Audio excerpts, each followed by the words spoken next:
Hello ladies and gentlemen, today we are looking at the BF-109 E-1 in War Thunder. Now this is one of my favourite planes at Tier 2. It is a German fighter, it's very good at boom and zoom, and if you need to use it in a turning fight, it is still capable of dealing with stuff apart from things like the Japanese, the Zeros, and Spitfires.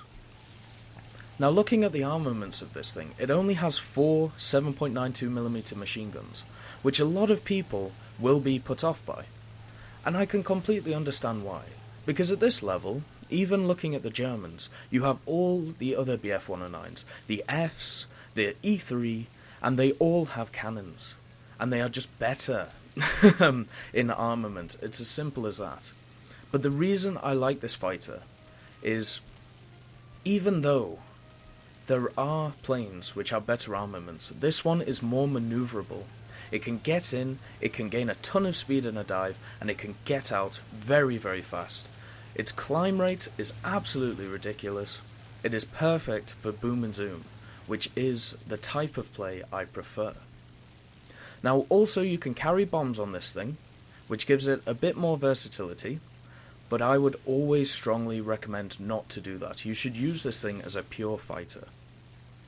And the reason I say that is because at Tier 2, I believe this thing is the best support fighter in the game. Now what I mean by support fighter is that it can support your allies very well. It can pick off targets which are going after your allies. It can basically keep people alive, which would obviously be struggling if you weren't there. Now that does mean you have to understand and you have to get used to how to fly this plane. The best way to do it is actually hover around the attacking area, the mosh pit in the center of the map, and pick off people who overextend or who are on their own. Basically, use it as a sniper. And with those 4 machine guns, you can still do damage. You can still kill planes. You can still destroy them.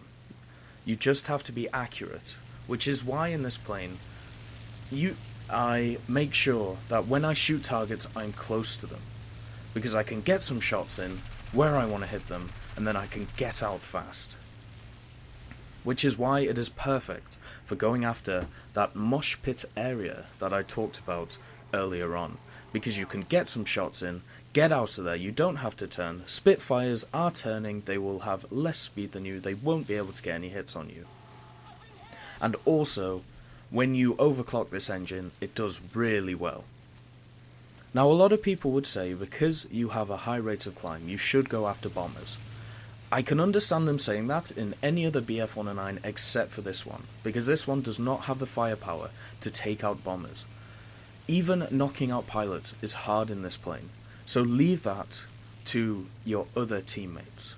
You need to support your friends in this plane. You need to check your minimap, you need to look where your allies are going, and you need to support them by not engaging head-on with anything, but hover about, and when they have a fighter on their tail, you get on them, you attack them, and you destroy them. That is basically your job in this plane. Now with the bombs, as I said, they give you extra versatility, and they could be very useful in arcade. In realistic, for some reason, this fighter handles like a boat. It doesn't do well at turning, so I would strongly recommend not using this thing in realistic, but if you do, use its bomb load. Because having that extra versatility in realistic is much more useful than in arcade. In arcade, you want to have this fighter to be fast, to be nimble, to be able to climb a lot, and to be able to get in and get out of trouble. Now, as I've said, a lot of planes at this tier have cannons. They have bigger caliber guns. So it is absolutely, you have to basically get in and get out as fast as you can, otherwise you'll get torn up. Because this thing, it can get chewed up very fast. It has a very weak tail and also wings. And once you lose that maneuverability, once you lose that rate of climb, you are completely screwed in this plane. So you have to have a bit of nous when you're flying it. And as long as you have that nous, you will do well in this plane. It is as simple as that. Even though it's not overpowered, even though it cannot take on planes which head-to-head because of its weaponry, it can absolutely decimate a lot of planes, and it can actually be a key to the battle, because you can pick up planes that other people don't go after, and that means that plane is out of the air and can't go after anybody else. Where usually what would happen is that people would leave those planes alone, they would circle around and get involved in the fight again. But saying that, this thing is very limited in the way it can work. It can only really do that job, and if you're very good at that job, if you're very good at boom and zoom, getting out of there and doing well at that, getting in, getting a few shots and getting out, then you will have fun in this. If you are a turning pilot, then you will have some fun with it, because it still does turn very well at high speeds. But the problem is, it will bleed speed quite happily when you are turning. So just take that into account. It's very hard to go after bombers, as I've said before, because you just don't have the firepower. You're going to have to be very accurate going after bombers and critical hits. And another thing is, you will definitely get a lot of assists in this thing. You will get a lot of hits, and you probably won't get a lot of kills. And that's just how the plane is, with that underpowered guns. But the thing is, if you want better guns, go for the E-3, go for the F-1, go for the F-2, go for these things. You will lose out in maneuverability and rate of climb for better guns. So, if I were you, I would give this thing a try before you even try to start flying the E-3 or the Fs, just because it will teach you how to fly properly in a fighter. And when you actually go to realistic battles and you use your Spitfires or you use your BF-109s, you will understand how to fully use them to their full capabilities, instead of flying around like a nonce.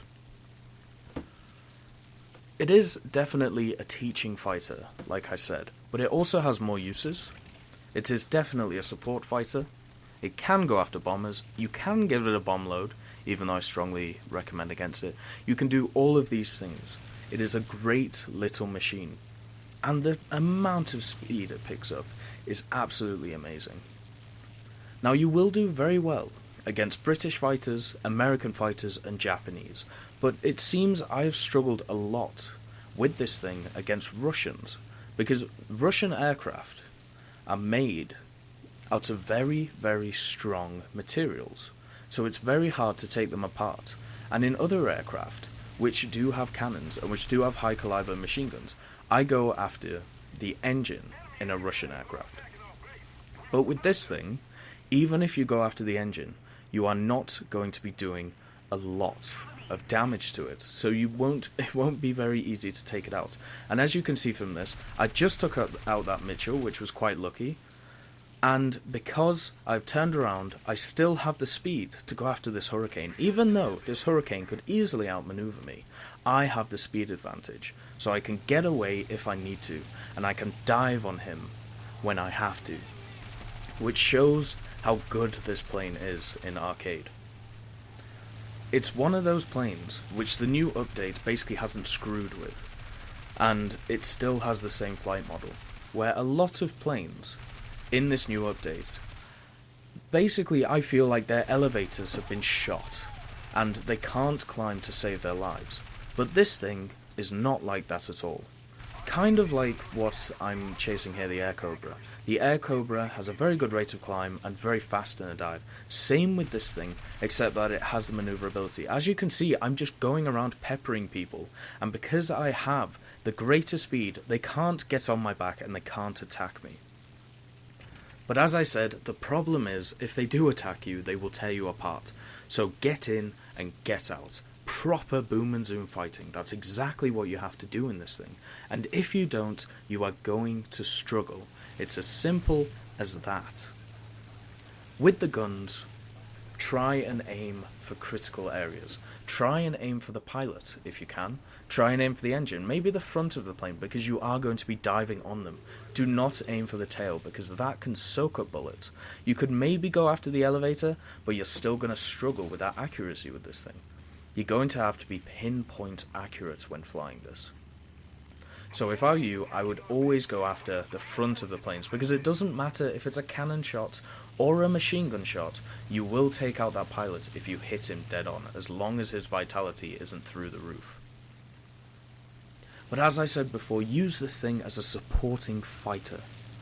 You have to go after the fighters which nobody cares about, who isn't going after.